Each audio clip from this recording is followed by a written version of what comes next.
Dios le bendiga, buenas noches. Hoy viernes 8 de enero. Le doy las gracias a Dios por otra oportunidad para poder, ¿verdad?, enseñar la palabra. Y la palabra de hoy va a estar basada en que Cristo es causa de divisiones. Y lo hago basado en el libro de Juan 7, verso 43, pero voy a leer unos versos antes y uno después para tener, ¿verdad?, un plano más claro de lo que vamos a estudiar en esta noche. Así que, habiendo dicho eso, ¿verdad? Vamos a leer en Juan 7, los versos 37 al 44. Y dice así: en el último y el gran día de la fiesta, Jesús se puso en pie y alzó su voz, diciendo: si alguno tiene sed, venga a mí y beba. Y el que cree en mí, como dice la Escritura, de su interior correrán ríos de agua viva. Esto dijo del Espíritu que había de recibir los que creyesen en él, pues aún no había venido el Espíritu Santo, porque Jesús no había sido aún glorificado. Entonces algunos de la multitud, oyendo las palabras, decían: verdaderamente este es el profeta. Otros decían: este es el Cristo. Pero algunos decían: de Galilea ha de venir el Cristo. ¿No dice la Escritura que del linaje de David y de la aldea de Belén, de donde era David, ha de venir el Cristo? Hubo entonces disensión entre la gente a causa de él.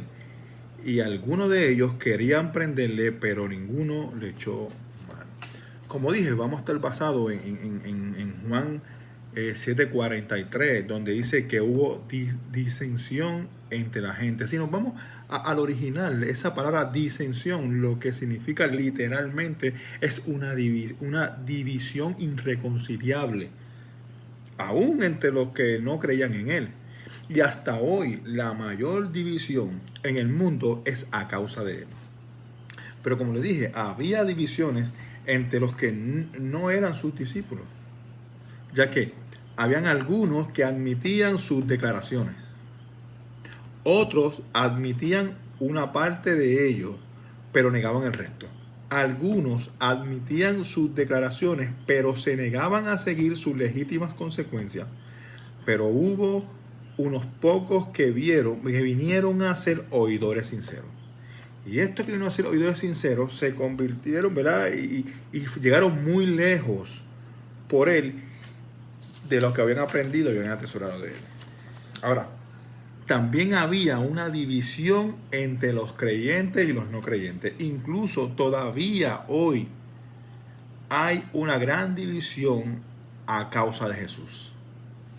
Primeramente, de opiniones que respectan a Jesús. ¿Saben? No todos los que hablan de Jesús piensan igual o tienen la misma opinión. Nosotros los creyentes tenemos una opinión muy maravillosa de él, pero los no creyentes no necesariamente.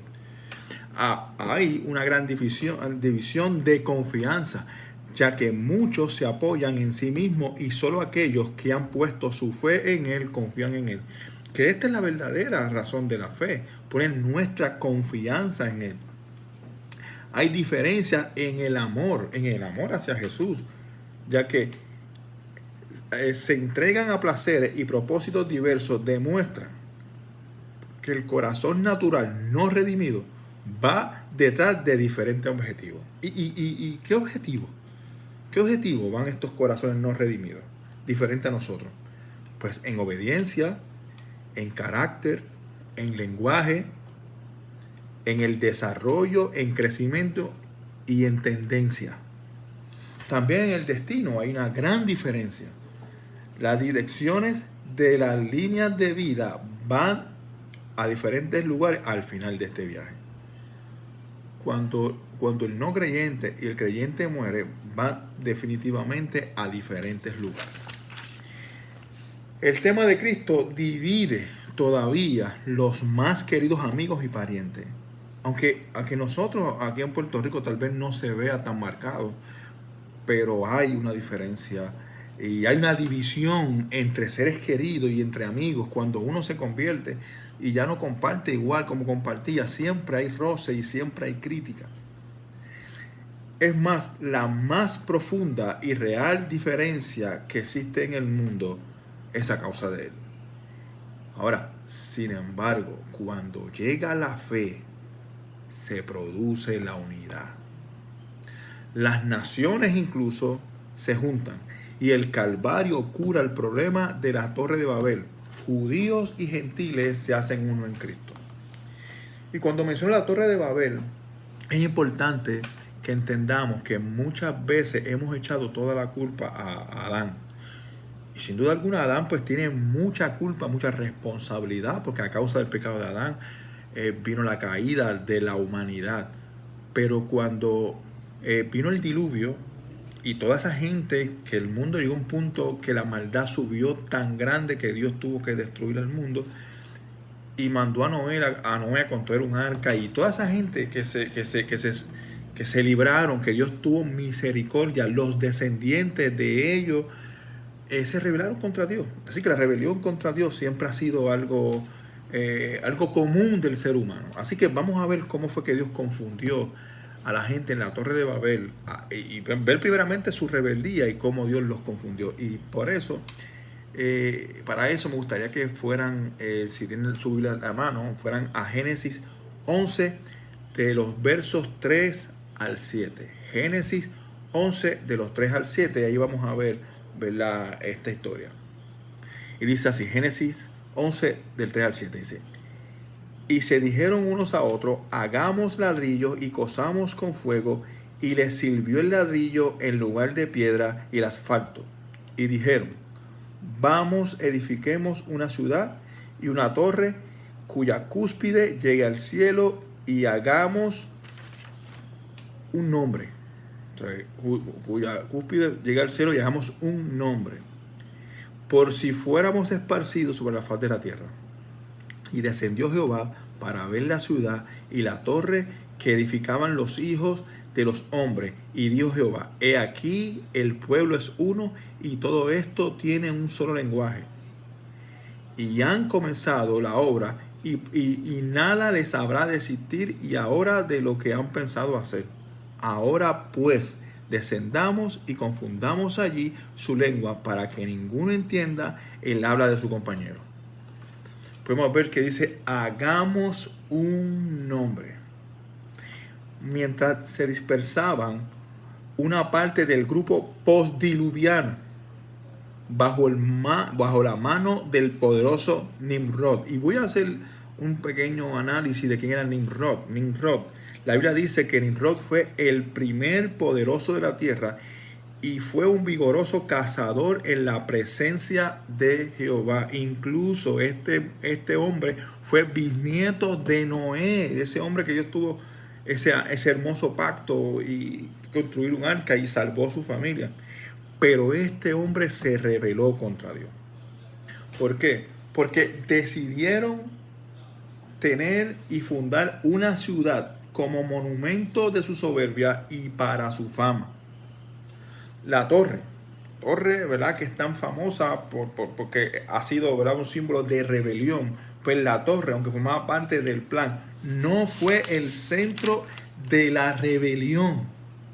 A pesar que podemos pensar eso, la Torre de Babel no fue el centro de la rebelión. Lo fue la soberbia humana que condujo a los hombres a desafiar a Dios. Ese era el centro de realmente la rebelión. Esa soberbia humana que conducía a los demás a desafiar a Dios. Ellos rehusaban a seguir extendiéndose, es decir, a dispersarse para llenar la tierra como se lo había mandado. Sabe que la tierra fue destruida y de la familia de Noé los mandaron a que se juntaran y pudieran, ¿verdad?, llenar la tierra. Pero estos se negaron a hacerlo. De hecho, se trataba de un esfuerzo de Nimrod y del pueblo por desobedecer el mandato de Dios. Así que, como siempre, como todo pecado, es querer desobedecer a Dios y no serle fiel. También dice en una parte de lo que leímos, cuya cúspide sea el cielo. Esto no significa para nada que la torre llegaría a la morada de Dios. Sabemos que eso es imposible. Ni que la torre representaría el cielo. No es que va a representar el cielo. Es algo parecido a un refrán que se usan muchas veces los motivadores, que le dicen a la gente, el límite va a ser el cielo, triunfa y el límite va a ser el cielo. Es una manera arrogante de mencionar el cielo como una meta personal, que tus metas personales lleguen tan altas como que ya el límite sea el cielo, no más, solo hasta ahí. Pues es una manera arrogante, es más o menos lo mismo, claro, en un aspecto mucho más grande, pero es más o menos lo mismo lo que hicieron esta gente. Querían que fuese una torre alta como un monumento de su capacidad. Ellos desobedecieron a Dios e intentaron robar su gloria. Es que mucha gente por ahí, ¿verdad?, tiene este problema de querer robar la gloria de Dios. La fe en Cristo nos vuelve a unir otra vez. La fe en Cristo sana incluso eso. La soberbia de la gente que los separa de Dios, la soberbia de la gente que los divide de Dios, la fe en Cristo vuelve a unirnos a Dios. Las peculiaridades personales deben cesar de dividir. Y los obreros de Cristo han de estar unidos. Todos los obreros de Cristo tenemos que estar unidos. Inclusive Jesucristo en un momento dado dice, en esto conoceréis que son mis discípulos, que se amen los unos a los otros. Así que para Dios, para Jesús, es muy importante la unidad del cuerpo de Cristo. Y debe ser así a causa de las comunes dificultades que enfrentamos. Nosotros tenemos las dificultades personales, pero tenemos una colectiva por ser siervos del Señor. Entonces esas divisiones que tenemos, esas dificultades que tenemos, debemos unirnos para poder batallar juntos. Las especialidades mentales sientan el toque de la unidad. Los santos de todas clases de educación son uno en Jesús. No puede haber separación. Uno puede tener muchos estudios, otro puede tener pocos estudios, uno puede tener dinero, otro puede que no tengan dinero, pero esas cosas no puede haber división dentro del cuerpo. Los santos en el cielo serán como muchas olas, porque pensamos en algunas cosas distintas y podemos ser como muchas olas en el cielo, pero en un mismo mar. Las ambiciones personales deben ser vencidas y puestas a los pies de Jesús. Toda ambición personal de cada creyente debe ser puesta a los pies de Jesús. En honor a la verdad podemos decir, dividamos si hay división. Hay divisiones, como decimos, en el mundo hay una gran división. Entonces no podemos, en esto tenemos que estar completamente divididos. Ahora también tenemos que unirnos íntimamente si hay unión verdadera en Cristo. El gran reformador Martín Lutero tiene una frase que a mí me encanta mucho, que él decía, es mejor estar separados por la verdad que unidos por la mentira. Hubo otro gran teólogo de la época que dijo, Cristo, autor de la paz, a causa de hombres malos, se convierte en ocasión de discordia. Y por eso es que hay tanta discordia. La santidad de Jesús para el hombre, que el hombre malo no puede entenderla. Y por eso habrá gran división. Y si nosotros caminamos como él anduvo, también habrá división con nosotros. Así que tenemos que entender que nunca ha vivido en el mundo otra persona que haya movido tan profundamente los corazones humanos como lo hizo Cristo. No ha habido ninguno. Los grandes monarcas que han reinado, los grandes maestros en arte, en ciencia, en literatura, jamás han afectado tanto a tantas personas ni de un modo tan extenso como lo hizo Jesús. Nadie lo ha hecho. El Señor cambió el curso de la historia del mundo y ha hecho de su condición casi inconcebible diferente de lo que hubiera pasado si no hubiera venido. O sea, es inconcebible que el mundo que vivimos hoy hubiera estado así si Él no hubiera venido. Incluso, en el punto, hay muchos científicos, ateos, agnósticos y toda clase de enemigos de Dios tienen que aceptar que el tiempo se divide como antes y después de Cristo. Y es increíble cuando uno ve científicos, incluso ateos, que están contando historia y tienen que mencionar, decir, bueno, esto fue tanto tiempo antes de Cristo, esto fue después de Cristo, porque Cristo tuvo ese efecto de dividir los tiempos. También sus enseñanzas son recibidas por las más distintas naciones de la tierra.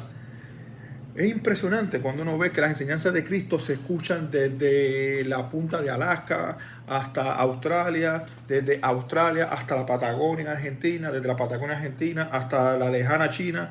Se estudia con persecuciones en muchos lugares, pero se estudia la enseñanza de Jesús. Muchos millones de personas le llaman a él Señor. Es hermoso. Él ocupa el más alto lugar en la estimación y en el afecto de multitudes. Muchos han vivido por su causa y otros muchos han muerto a causa de él. Pero en la proporción en la que la fe, la adoración y el amor con que Cristo es mirado, hay otra parte de la humanidad que lo ve con incredulidad, con odio y con mala voluntad hacia él. Los polos no pueden ser más opuestos. Más opuestos de los sentimientos de los hombres respecto a Cristo. No hay nada acerca de lo cual estén en más completa diferencia. Muchos cantan hoy día cuán dulce es el nombre de Jesús, pero simultáneamente hay judíos que maldicen ese nombre e infieles que lo tildan de un impostor. Nosotros, sus siervos, miramos a Jesús digno del más ardiente amor, y hay quienes lo miran con odio apasionado. Por haberse originado entre los judíos, la religión cristiana fue mirada al principio en el Imperio Romano simplemente como una secta judía. Incluso los romanos, aún los judíos, y hasta hoy día hay ateos y judíos modernos que llaman el cristianismo la hija bastarda del judaísmo. A ese nivel de odio hay gente que puede ver el cristianismo.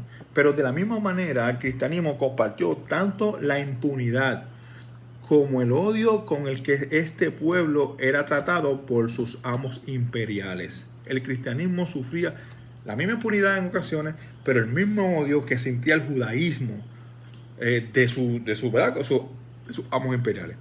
Ahora bien, ¿qué pasó con los emperadores Tiberio Claudio César y Tito Flavio Vespasiano? ¿Qué pasó durante la época de la iglesia primitiva? ¿Qué pasó con estos emperadores? Ellos se preocupaban más de esta nueva secta, y digo secta porque es de la manera que ellos lo veían. Ellos se preocupaban más de ella de lo que se preocupaban por los fariseos, los saduceos, los advenianos, los libertinos, etc. ¿Por qué se preocupaban más por estos nuevos creyentes? Porque estos seguidores de Jesús no eran hipócritas, sino eran fieles seguidores dispuestos a morir por su fe. Cristo, para los opositores de la época, lo leímos aquí, que tenían muchas diferencias, era un posible Mesías, solo un posible Mesías. Y las controversias entre sus seguidores y los sacerdotes judíos eran solamente una de aquellas numerosas controversias que aquel inquieto pueblo judío estaba sujeto. ¿Sabe? La controversia de los cristianos y los no cristianos era honestamente otro problema más del que ya venían teniendo este pueblo judío, de creencias y no creencias. Era una situación más. Poco a poco, cuando la joven iglesia se hizo fuerte, la iglesia que parecía débil, cuando se hizo fuerte, empezó a tener existencia propia e hizo sentir su presencia en el mundo. Empezó a sentirse. La Biblia incluso dice que cada día Dios añadía a los que iban a ser salvos, y de esta manera la gente empezaba a creer. Dios empezaba a tocar corazones y esta iglesia empezó a crecer. Una iglesia que empezó, ¿verdad?, con 120, se puede decir, y empezó rápidamente a crecer, y Dios mismo añadiendo personas. Entonces, cuando esto pasó, se mostró con un carácter genuino.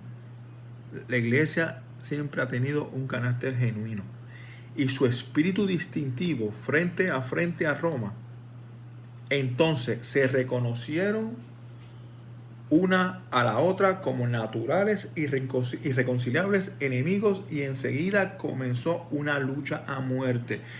Y en este momento, estamos hablando del año 60, no era una muerte literal necesariamente, sino que era de qué imperio iba a permanecer, si el imperio romano o el cristianismo. Entre ellos, desde el principio, empezó su exterminación, y solo podía terminar, como acabo de decir, con la caída del imperio romano o del cristianismo. Entonces, ¿qué pasó? O sea, ¿qué pasó entonces en esta división entre el cristianismo y el imperio romano? La situación aquí era que no había lugar en el mundo para Cristo y para César. No había lugar para ambos. De modo que uno de los dos tenía que perecer. Pero quiero hacer una gran aclaración. Cuando digo la caída de César, lo que César y Cristo no pueden estar, César no es un mero nombre, es un título nobiliario. Y fue un título derivado del cognomen romano de Cayo Julio César, quien fue general, cónsul y dictador. El sistema imperial romano caducó, pero el cristianismo y su Cristo y nuestro Cristo sigue siendo el Rey, el Salvador y el Señor. Aunque el fin último del Evangelio de Jesucristo es la paz con Dios, el resultado inmediato del Evangelio es frecuentemente el conflicto. La conversión a Cristo puede resultar en tensiones en las relaciones familiares, persecuciones e incluso el martirio. Es un precio, ¿verdad?, que hay que pagar, en el sentido de que si nosotros creemos en Él, estas cosas van a venir. No estamos exentos de tener persecuciones. Así que aquel que ha puesto su confianza en Jesús, sigue adelante. Porque seguir a Cristo supone la intención de soportar semejante penalidad. Hay veces que podemos ser penalizados por amar a Cristo, y podemos ser penalizados por seguir a Cristo. Tenemos que entender eso, que aunque Él, Jesucristo, es llamado príncipe de paz, Cristo nunca engañaría ni engañó a nadie, haciéndole pensar que Él ofrece a los creyentes una vida libre de todo problema. No solo eso, sino el que nos predique un evangelio libre de problemas es un evangelio falso. Y Pablo es muy fuerte cuando dice: si alguno predica, si un ángel de Dios, aún nosotros predicamos un evangelio, ¿verdad?, que no es llámala anatema. O sea, si alguien te predica o nos predica, o si nosotros estamos predicando un evangelio libre de problemas, no vas a tener problema. Estamos siendo anatema, porque eso no es correcto, y eso es otro evangelio. Esto es un ejemplo de que la división por Cristo nunca acabará. De la única manera que puede haber una reconciliación de un ser humano que vive en el mundo es a través de Cristo. De la única manera, arrepintiéndose y creyendo en Jesús, poniendo toda su confianza en Jesús, y es de la única manera que algún ser humano puede tener alguna reconciliación con Él. La corriente filosófica del mundo y el cristianismo nunca jamás estarán en acuerdo. Nunca habrá un acuerdo entre la filosofía del mundo y el cristianismo. Esto es una manera de saber que no le podemos servir a dos señores, que en este momento es a Cristo y al mundo. O somos de Cristo o somos del mundo, pero no podemos estar en las dos aguas. Es más, si pretendemos estar en las dos aguas, déjeme decirle, mi hermano, que estaremos en una, estaremos en el mundo. El que sigue a Cristo, el mundo cada día se pondrá más incómodo para vivir. Y esto lo estamos viendo en leyes, en modos de vida. Ningún creyente verdadero puede estar conforme. Ningún creyente verdadero puede estar conforme con las cosas que se dan, con las leyes que se quieren imponer. Ninguno puede estar conforme con eso. el que el mundo nos aborrezca es inherente al cristianismo. Y vamos a Juan 15, 18, 19 y dice: si el mundo os aborrece, sabed que a mí me ha aborrecido antes que a vosotros. Si fuerais del mundo, el mundo amaréis lo suyo, pero como no sois del mundo, antes yo os elegí del mundo, por eso el mundo os aborrece. No procuremos, amados hermanos, no procuremos que el mundo nos ame. Sigamos a Cristo resignándonos a ser aborrecidos. Puesto que Satanás es el que domina el sistema de maldad humana en rebelión contra Dios, el resultado es que el mundo no solo aborrece a Jesús, sino también a los que le siguen, o sea, a nosotros. El aborrecimiento a Jesús significa también aborrecimiento al Padre que lo envió. Así que, en resumen, Cristo siempre será causa de división. Eso es irreconciliable. La palabra de hoy no es para decir de qué manera puede haber algún tipo de unión con lo que hoy se divide a Cristo. Pues no es posible. No hay manera de que se reconcilien esos dos puntos. Así que lo que debemos aprender hoy es que asumamos esta responsabilidad y esta consecuencia. Servirle al Señor es una responsabilidad, pero es una consecuencia de que vas a ser perseguido. Pero nuestro maestro nos enseñó y dijo: bienaventurados cuando os persigan y digan toda clase de mentira contra vosotros, mintiendo, alegrados, porque esto hacían con los profetas. Así que alcemos nuestras miradas, hacemos nuestros ojos, apretemos nuestra vida con Dios, sometamos más a Dios y no importemos la persecución acerca de que nosotros hagamos a Cristo. Es mejor ser odiado por el mundo y estar bien con Dios que pretender que el mundo nos ame y de cierta manera le faltemos a Dios. Así que en esta noche yo espero que haya sido de bendición para todos. Dios le bendiga. Buenas noches. Dios bendiga en esta tarde a la familia de la Iglesia Carismática Fuente de Amor. Muchas bendiciones. Vamos a adorar al Señor con el cántico inexplicable. Que tiene tu espíritu, que cuando me toca me hace temblar. Aleluya. Que es tu presencia, que al manifestarse tengo que cantar. Es que soy tan pequeña, aleluya, que al tu tocar me siento que voy a desmayar. Es que tu presencia no hay aquí en la tierra con que comparar. No te puedo mirar ni te puedo tocar, no ha llegado el momento. Y a veces en mi afán creo que ya no estás, pero vuelvo y te siento. Y cuando me tocas con tu Santo Espíritu, lloro, canto y tiemblo. Y cuando me tocas con tu Santo Espíritu, lloro, canto y tiemblo. ¿Qué hay en tu interior? ¿Qué sientes por mí? No sé cómo me amas. Aleluya. ¿Qué misterio existe que a mi dura prueba conviertes en calma? Yo sé que a tu presencia toda la tierra tiembla y también tiembla mi alma.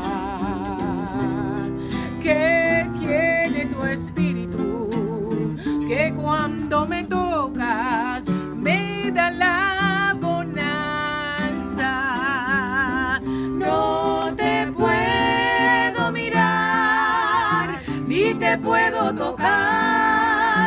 no ha llegado el momento. Y a veces en mi afán creo que ya no estás, pero vuelvo y te siento. Y cuando me tocas con tu Santo Espíritu, lloro, canto y tiemblo. Y cuando me tocas con tu Santo Espíritu, lloro, canto y tiemblo. Que tiene tu espíritu, Aleluya. que cuando me toca me hace temblar. Que es tu presencia que al manifestarse tengo que cantar. Es que soy tan pequeña que al tu tocarme siento que voy a desmayar. Es que tu presencia no hay aquí en la tierra con qué comparar. No te puedo mirar ni te puedo tocar, no ha llegado el momento. Y a veces en mi afán creo que ya no estás, pero vuelvo y te siento. Y cuando me tocas con tu Santo Espíritu, lloro, canto y tiemblo. Y cuando me tocas con tu Santo Espíritu, lloro, canto y tiemblo. ¿Qué hay en tu interior? ¿Qué sientes por mí? No sé cómo me amas. ¿Qué misterio existe que a mi dura prueba conviertes en calma?